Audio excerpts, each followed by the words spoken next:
নমস্কার বন্ধুরা, আজকের এই ভিডিওতে আমরা আলোচনা করব বরবটির চাষাবাদ সম্পর্কে। বরবটির চাষ, বরবটির বীজ রোপণের সময় এবং এই বরবটি ফসলে কি পরিমাণ সার লাগে সেটিও আপনাদেরকে এই ভিডিওতে জানিয়ে দেব এবং সেই সাথে আপনাদেরকে শিখিয়ে দেব কিভাবে আপনারা খুব সহজে সুন্দর মানের এই মাচা তৈরি করতে পারবেন বরবটির। তাই ভিডিওটি নাচানাচানি করে পুরোপুরি দেখতে থাকুন। আপনারা দেখছেন এম কৃষি এবং আপনাদের সঙ্গে আমি রয়েছি এম অমৃত সরকার রবি। এবং সেই সাথে আপনারা যদি আমাদের চ্যানেলে নতুন দর্শক হয়ে থাকেন অবশ্যই চ্যানেলটিকে সাবস্ক্রাইব করুন এবং আমাদের ভিডিওটি ভালো লাগলে অবশ্যই ভিডিওতে একটি লাইক দিন।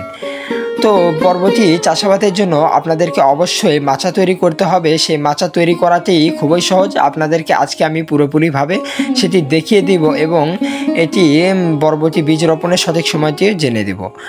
তো বরবটি চাষের জন্য অবশ্যই আপনাদেরকে মাচা তৈরি করতে হবে এবং সেই সাথে আপনাদের প্রয়োজন হবে খুঁটির। এজন্য আমরা এখানে পাম অয়েল যে গাছ রয়েছে, পাম অয়েলের গাছের ডাল দিয়ে খুঁটিগুলো তৈরি করেছি। আপনারা ইচ্ছে করলে অন্য কিছু ব্যবহার করতে পারেন, যেমন বাঁশ, লাঠি, অন্য কোনো গাছের ডালও ব্যবহার করতে পারেন। তো আমাদের যেহেতু পামেলে গাছ রয়েছে তাই আমরা এই পামেলে গাছের ডালটিই ব্যবহার করব। এটি সেই পামেলে গাছের ডাল। পামেলে গাছ এই যেগুলো থেকে তেল হয় এগুলোই সেই পামেলে গাছ। এগুলো ডাল দিয়ে মাচা তৈরি করলে খুব ভালো হয়, এজন্য আমরা এগুলো দিয়েই তৈরি করি। এর যে গোড়ার ছাউ রয়েছে এগুলো আমরা খুঁটি হিসাবে ব্যবহার করি এবং যে মাথার ছাউ এগুলো আমরা উপরে যেই ইয়েটি রয়েছে সেটির সাথে বাঁধি এবং এর উপর সুতাগুলো টাঙাই। তো আমরা এখানে 6 ফিট মাপ আকারে প্রথমে এই খুঁটিগুলো কেটে নিয়েছি, কারণ যেহেতু মাচাটি আমরা একটু উঁচুই করব এজন্য আমরা একটু লম্বায় নিয়েছি। তারপরে সুন্দর করে মোটামুটি ভালো করে খুঁড়ে নেবেন, একটু গভীর যেন হয়, যেন শক্ত হয়, এই জন্য আমরা ভালো করে এখানে খুঁড়ে নেব। নেওয়ার পর এই যে 6 ফিট করে মাপ অনুযায়ী কাঁচা রয়েছে সেগুলো আমরা দিয়ে ভালো করে শক্ত করে এগুলো পুঁতে নেব। তো বরবটি চাষের বিষয়ে এবার আসি। তো বরবটি চাষের উপযুক্ত সময় হলো ফেব্রুয়ারি থেকে জুলাই মাস। ফেব্রুয়ারি থেকে জুলাই মাসে বরবটি চাষের সবচাইতে উপযুক্ত সময়। সবাই শীতকালে বরবটির বীজ বপন করা উচিত নয়। প্রত্যেকটি মাদায় আপনারা 4 থেকে 5টি করে বীজ বপন করতে হয়। সারি থেকে সারির দূরত্ব হবে 2 থেকে 3 হাত এবং মাদা থেকে মাদার দূরত্ব হবে 1 থেকে 2 হাত। একই সময় পলিব্যাগে কিছু চারা তৈরি করে রাখলে ভালো হয়, কারণ আপনাদের যদি যেই মাদায় এইগুলোতে বীজগুলো রোপণ করবেন সেই বীজগুলো থেকে যদি গাছ না বেরোয় তাহলে সেই স্থানে আপনারা যে পলিব্যাগে যে চারাগুলো তৈরি করে রাখবেন সেই ফাঁকা জায়গাটি আপনারা দিতে পারবেন। তাহলে হবে কি, সেই জায়গাটি আর ফাঁকা থাকবে না, একই সাথে একই মাপে গাছগুলো বড় হয়ে যাবে এবং আপনাদেরকে আর লসের সম্মুখীন হতে হবে না এবং আপনারা ভালো মানের ফলন পাবেন। দেখতে পাচ্ছেন আমরা গর্তটা অনেকখান করে নিয়েছি। তারপরে এই 6 ফিট আকারে কাটা যে খুঁটিগুলো রয়েছে সেগুলো আমরা এখন সুন্দর করে এখানে পুঁতে নিব। এগুলো এখন মোটামুটি বেশ শক্ত হবে। আমরা এটি দেওয়ার পর মাটি এগিয়ে দিয়ে এগুলো সুন্দর করে ভালো করে লাঠি দিয়ে গাছবো, যেন প্রচুর পরিমাণে শক্ত হয়। ঝড় বাতাস বৃষ্টি কোনো কিছুতেই যেন এগুলো ভেঙে না পড়ে এবং পড়ে যেন না যায়, সেদিকে লক্ষ্য রাখতে হবে। এবার আপনাদের বীজের পরিমাণটিও জানিয়ে দিয়ে যায়। প্রতি হেক্টর জমিতে আপনার বরবটির বীজ লাগে 10 কেজি। এত বড় হেক্টরের হিসাবে না যেয়ে আমরা শতকের হিসাবে আসি। প্রতি শতক জমিতে বরবটির বীজের প্রয়োজন হয় 40 গ্রাম, অর্থাৎ প্রতি শতক জমিতে 40 গ্রাম বীজ হলে আপনার বরবটির বীজে হলে যথেষ্ট। আপনি এখন কত শতক জমিতে লাগাবেন সেটি এখন আপনার ব্যাপার। এই প্রতি শতকে প্রয়োজন হয় বীজের প্রয়োজন হয় 40 গ্রাম। এবং সেই সাথে বরবটি গাছে সারের বিষয়েও আসা যাক। জৈব সার বরবটি গাছের জন্য খুবই ভালো সার। অল্প সময় অধিক ফলন পেতে হলে অন্যান্য সারও দিতে হবে পরিমাণ মতো, যেমন টিএসপি, এমওপি সার। এসব সার প্রয়োগের পর জমিতে সেচ দিতে হবে। তবে মনে রাখবেন বরবটি চাষে ইউরিয়া সার কম লাগে। এছাড়াও আপনি গোবর সার, জিপসাম সার, জিঙ্ক সালফেট সার, বোরক্স সার দিতে পারেন। ইউরিয়া সার বেশি দিলে গাছ ঝোপালো হয় এবং ফলন কম হয়, তাই অবশ্যই আপনারা ইউরিয়া সারটা খুবই কম পরিমাপে দিবেন।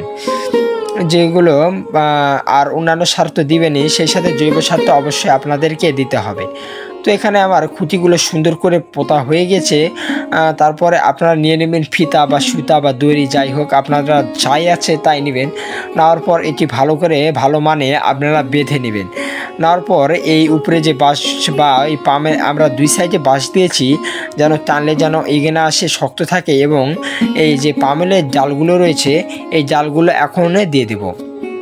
এই জালগুলো দিয়ে সুন্দর করে বেঁধে নেব। এই মাপ অনুযায়ী কেটে নিয়েছি আমরা। নেওয়ার পর এটি প্রত্যেকটি এখন ধরবো।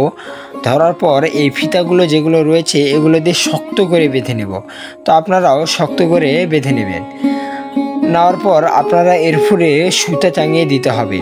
এবং বরবটি চাষে আপনারা অবশ্যই আড়ানি বা মাচা তৈরি করে দিবেন, তাছাড়া আপনি এখান থেকে ভালো ফলন পাবেন না। এবং এই মাচাগুলো একটু উঁচু হলেই ভালো হয়, কারণ যে এর নিচ দিয়ে আপনারা যাবেন এবং তুলবেন, তাছাড়া ফসলগুলো তুলতে আপনাদের অসুবিধা হবে। তাই অবশ্যই আপনারা একটু উঁচু মানেরই করবেন, তাহলে আপনাদের ফসলগুলো তুলতে সুবিধা হবে এবং ফলনগুলো ভালো হবে, ওষুধ দিতে সুবিধা হবে এবং আপনি সব কাজ করে সুবিধা পাবেন। সেই সাথে যে সার প্রয়োগ করতে হয়, সার প্রয়োগ করতেও আপনাদের সুবিধা হবে। আপনারা এই মাথায় এগুলোর উপর এগুলো সুন্দর করে শক্ত করে বেঁধে নেবেন, যেন খুলে না পড়ে, ঝড় বাতাসে ভেঙে যেন না পড়ে। অবশ্যই আপনারা শক্ত করে নেবেন। এই জন্য আমরা এখানে প্রচুর ঘন পরিমাপে এই খুঁটিগুলো দিয়েছি এবং এগুলো ভালো করে বেঁধে নিয়েছি। যেহেতু আমাদের পামেলে গাছ রয়েছে এই জন্য আমরা পামেলে জাল দিয়ে কাজগুলো সম্পাদন করেছি। তো আপনাদের যা আছে আপনারা তাই দিয়ে করবেন। আপনারা বাঁশ থাকলে বাঁশ দিয়ে করতে পারেন, অসুবিধা নেই। এবং বরবটি বীজ বপনের সাধারণত 3 থেকে 4 দিনের মধ্যে এই গাছগুলো বের হয়ে যায়। যাওয়ার পর 15 থেকে 20 দিনের মধ্যে আগা ছেড়তে লাগে এবং তারপরে অবশ্যই আপনারা কিছু দিয়ে এই গাছগুলো তুলে দিবেন। যেমন আমি এখানে প্রথম অবস্থায় শোলা দিয়ে গাছগুলো তুলে দিয়েছিলাম। পাটের যে শোলা হয় সে শোলাগুলো দিয়েও তুলতে পারেন। এর উপরে আপনাদের সুতা দিয়ে টাঙিয়ে দেওয়ার প্রয়োজন পড়বে। এই জন্য আপনারা এখানে কটের সুতা ব্যবহার করতে পারেন। কটের সুতাগুলো বেশ শক্ত এবং মজবুত হয় এবং টানলেও ছিঁড়ে না। এজন্য কটের সুতাগুলো ব্যবহার করতে পারেন এবং আপনারা এই কটের সুতাগুলো পরপর বেশ কয়েকবার ভালোভাবে ব্যবহার করতে পারবেন। আমরা এখানে আমাদের আগে এই কটের সুতাগুলো দিয়ে পুতুলের আড়ানি করা ছিল, পুতুলের মাচা তৈরি করা ছিল এবং পুতুলের মাচা থেকে পুরাতন সুতাগুলোই খুলে এনে লাগিয়েছি। তাও এখনও প্রচুর পরিমাণে শক্ত রয়েছে, এখনও একটাও ছিঁড়ছে না। তাই অবশ্যই আপনারা কটের সুতাগুলো ব্যবহার করতে পারেন।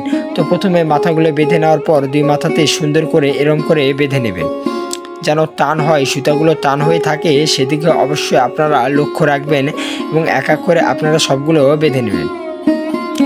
আমরা যেভাবে নিচ্ছি আপনারাও ঠিক একইভাবে বেঁধে নেবেন। এবং এরকম করে বেঁধে নিলে শুধুমাত্র হবে না, এরপরও আপনাদেরকে অনেক কাজ করতে হবে। এই বরবটির আড়ানিতে একটু খাটনি বা ঝামেলা বেশি।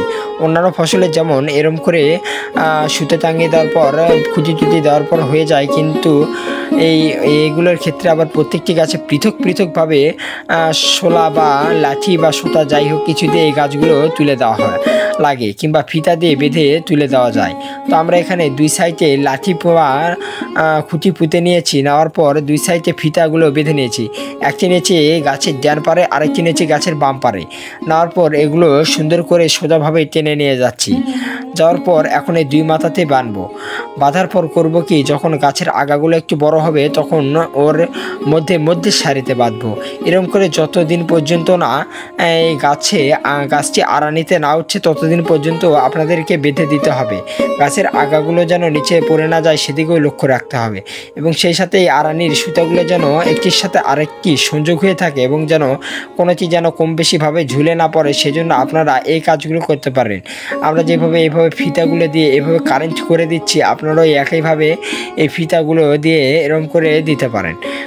তাহলে হবে কি, এই একটি সুতা আরেকটি সুতার সাথে সংযোগ হয়ে থাকবে এবং সুতোগুলো অগোছালো হয়ে যাবে না এবং মোটামুটি ভালো টান হয়ে থাকবে এবং একটির সাথে আরেকটি সংযুক্ত হয়ে থাকবে এবং গাছগুলো খুব ভালোভাবে এর উপর বিছে যেতে পারবে এবং আপনি এখান থেকে ফলনও ভালো পেতে পারবেন। নিচ দিয়ে সুতাগুলো ভালো করে বেঁধে নেবেন, উপর দিয়ে সুতোগুলো ভালো করে বেঁধে নেবেন।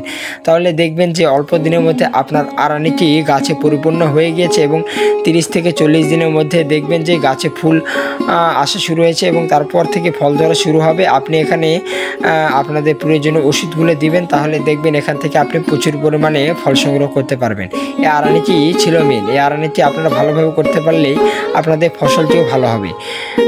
আপনারা দেখতে পাচ্ছেন আমরা এখানে কত সুন্দরভাবে এই ফিতাগুলো বেঁধে দিয়ে এই আগাগুলো তুলে দিচ্ছি, যেন একটিও যেন নিচে যেন না পড়ে যায়, সেদিকে অবশ্যই আমাদেরকে খেয়াল রাখতে হবে। তাছাড়া আপনি এখানে যদি কষ্ট না করেন তাহলে আপনি এখান থেকে ভালো ফলন পাবেন না। আমাদের আগের আড়ানি বা মাচাটিতে দেখবেন এখানে আড়ানি বা মাচাটি খুব একটা ভালো করে দেওয়া ছিল না, যার কারণে এগুলো পড়ে গেছে এবং আমরা এখান থেকে লসের সম্মুখীন হয়েছি। তাই অবশ্যই আপনারা আড়ানি বা মাচাটি ভালো করে করবেন, যেন পরপর পরপর 2 থেকে 2 বারের মতো আপনারা ভালোভাবে যেন বরবটি ফসলটি নিতে পারেন।